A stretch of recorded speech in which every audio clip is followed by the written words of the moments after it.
Olá pessoal, tudo bem? Sejam bem-vindos. Aqui é Marco falando da Boom Fabricando Ideias. Visitem nossos canais, tanto no YouTube quanto no Instagram. @Boom Fabricando Ideias. Piriri pororó. Tô até com a varinha do Harry Potter mágica hoje aqui. Chapeuzinho, hein? Então, vamos falar um pouquinho, dando continuidade, né? Inaugurando o nosso ciclo 2022 aí de vídeos e informações bacanas, né? Ligadas à neurociência, criatividade, sabe? Escrita criativa e tudo mais. Vamos falar um pouquinho hoje sobre o Wendell Tuvin. Quem é esse cara? Tá vivo até hoje, 94 anos. Ele é um psicólogo, tá? Também neurocientista da área de cognição experimental. Ou seja, o cara é super fera, tá? É bem famoso. Ele nasceu na Estônia e trabalha no Canadá, e dá aula, inclusive, ele já está aposentado, mas continua trabalhando com 94 anos. E ele que criou um tema muito conhecido chamado Mental Travel Time. Ou seja, o que significa isso? Viagem mental no tempo. Mas o que é isso? Que tipo de memória é essa? É a famosa memória episódica, que daqui a pouco eu vou explicar para vocês o que significa. Vamos começar primeiro com a memória básica aqui, que todo mundo tem e mal sabe o que é. Memória procedural. O que é uma memória procedural? É aquela que você aprende de forma inconsciente e fica para sempre. Por exemplo, você já parou para pensar como é que você amarra o seu cadarço? As crianças aprendem. E você faz isso automático. Isso é uma memória procedural. Ou quando você aprende a andar de bicicleta. Aliás, eu confesso, eu tenho algum problema, porque eu nunca consigo andar de bicicleta. Eu já tentei, mas eu caio depois de 50 metros. E não adianta, parece que eu perco o controle. Então, para a bicicleta o meu não funciona, tá? Mas isso seria a memória procedural. Ela está no seu inconsciente. Você faz as coisas de modo completamente automático e é melhor que seja assim, porque se você pensar, dá errado. É que nem um pianista, ele treinou muito, ele toca automaticamente. Se ele parar para pensar nas teclas, a música não sai, tá? Então memória procedural é isso. Memória semântica. O que é uma memória semântica? É a memória sobre os fatos gerais do mundo. Por exemplo, eu pergunto assim, qual a capital do Brasil? Você responde na hora, Brasília. Qual a capital da Estônia? Não sei. Qual a capital da França? Paris. Então, isso é memória semântica. Você percebe que a memória semântica, você sabe, mas você não localiza exatamente no tempo quando que aconteceu. Quando é que você aprendeu que a capital da França é Paris? Quando foi isso? Em que contexto?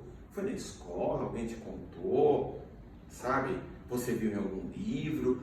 Então, quando você coloca o contexto junto com a informação da memória, isso recebe um outro nome, que é chamado de viagem mental no tempo, que nada mais é que a memória episódica. A memória episódica, além do conteúdo, né, semântico, ela também tem a localização no tempo, tem um contexto certo, sabe? Você aprendeu ao lado de alguém que você goste ou odeia, foi na escola X, então isso recebe o nome de memória episódica. E esse termo, né, viagem mental no tempo, que é um sinônimo para memória episódica, quem criou foi o Wendell Tuvin, tá? Quem quiser conhecer mais sobre ele, procura que vai encontrar, tá bom?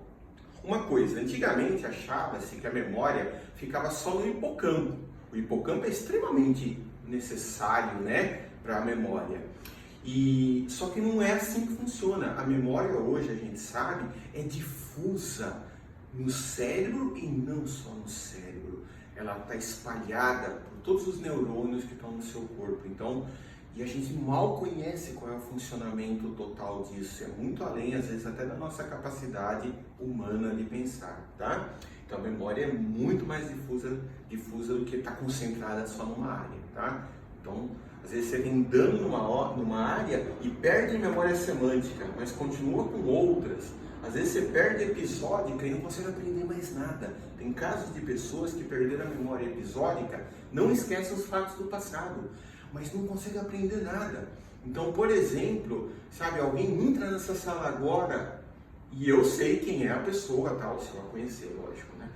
Mas, se eu tivesse um problema na memória episódica, o que aconteceria? Uma pessoa que pode ser a minha namorada, eu sei o nome dela, e ela sai da sala, passa 2 minutos, ela volta e eu não reconheço. Ou seja, eu não tenho memória episódica mais. Tem gente que sofre com isso, é agonizante, não aprende mais nada. É terrível isso, tá? E para complementar um pouquinho, né? Vamos falar aqui um pouquinho da história aqui do hipocampo. Desculpa. É muito interessante a história do hipocampo, né? O que é hipocampo? É o campo do cavalo, porque ele lembra a forma de um cavalo marinho. E quem criou isso, eu esqueci o nome dele, mas foi um médico, tá? E é curioso que é quase uma viagem dele, né? Porque ele deu o nome de hipocampo, lembrando um cavalo marinho, né? Porque ele lembra realmente um cavalo marinho. E ele também é bem curioso que ele é o inventor do gin. Sabe o gin que a gente faz gin tônica e toma, fica doidão? É o cara que criou, sabe, estudou o hipocampo e tudo mais. Então acho que ele deveria ter tomado algumas de gin para dar esse nome aí, porque viajou completamente, ele é um cavalo marinho ali, né? Mas é isso aí. Vamos a alguns exemplos, né? Por exemplo, quando você tem um acidente, então você está lá num cruzamento, dia tal, X, você sofre um acidente que aquilo te assusta, né? Então tem um conteúdo semântico e tem um contexto, tem um tempo, e aquilo foi gravado em você, numa região, sabe? Principalmente no hipocampo e na amígdala. O hipocampo vai gravar, né, o contexto ali, sabe? Do acidente. E a amígdala vai gravar o medo. Então o que vai acontecer? Meses depois, anos depois, você pode estar em outro carro, a hora que você passar naquele cruzamento X, alguma coisa vai te causar mal e você nem vai saber o que houve. Isso está muito ligado a um trabalho da memória episódica e junto com o emocional também através da amígdala. Então ela guarda aquele medo da região. O mesmo acontece quando você é assaltado, quando você é sequestrado, um grande trauma, sabe? Isso é um grande exemplo de memória episódica associada com um sentimento forte gravado na amígdala, tá? Então é bem interessante isso. Uma coisa que você pode brincar, quem tem normalmente gato tem esse comportamento chamado esquiva inibitória. Bem, tem alguns gatos que te atacam, então quando você corre atrás do seu gatinho, ele normalmente, o que acontece? Bem, tem alguns que atacam, né? Mas normalmente ele faz uma pose que ele paralisa e fica ali parado, como se ele estivesse se entregando, como se fosse um grande predador, tá? Isso tem um nome chamado esquiva inibitória. E isso é um exemplo, pouca gente sabe, de um tipo de memória episódica. Então ele aprendeu essa memória em algum contexto e para ele aquilo é importante. Numa selva, pode ser uma forma do inimigo entender que aquele bicho não vale a pena ser atacado, porque é um ser totalmente passivo, né? Não demonstra nada, então é uma forma também de defesa esquiva inibitória, tá? E uma pergunta interessante, agora piriri pororó, Harry Potter, né? Mas não é Harry Potter. Como melhorar sua memória? Eu já falei sobre isso, né? Olha, pessoal, muita gente toma 1000 coisas, sabe? Desde remédios controlados, drogas e 1000 coisas para tentar melhorar. A verdade é, não funciona. As pesquisas mostram mais sérias que não funciona. Você pode ter um momento, sabe, alguma coisa momentânea de melhorar? Sim, mas no longo prazo pior. A atividade que melhor funciona para turbinar sua memória é isso aqui. Opa, o livro da memória? Não, não é o livro da memória, tá? O que turbina é você ler muito, livros de qualidade, leituras normalmente cada vez mais difíceis. Quanto mais complexa for a leitura, mais você treina e melhora a sua memória. Não existe esse negócio, eu não tenho memória boa. A média da memória na população do planeta, pessoal, é a mesma, sabe? Mas alguns gravam mais através de conexões de sinapses mais fortes. Por quê? Treinam mais. Então o grande segredo e a melhor de todos é a leitura, sabe?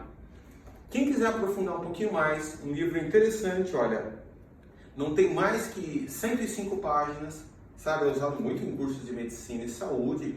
É um livro aqui interessante, do Ivan Izquierdo, que é um neurocientista argentino que trabalha no Brasil, se eu não me engano, no Rio Grande do Sul, tá? Então, muito interessante, não é tão pesado e tem coisas muito legais aqui para quem quiser aprofundar. Então, pessoal, ter memória boa não é Harry Potter, precisa treinar, tá bom? Piriri pororó, Marcos se despede, valeu!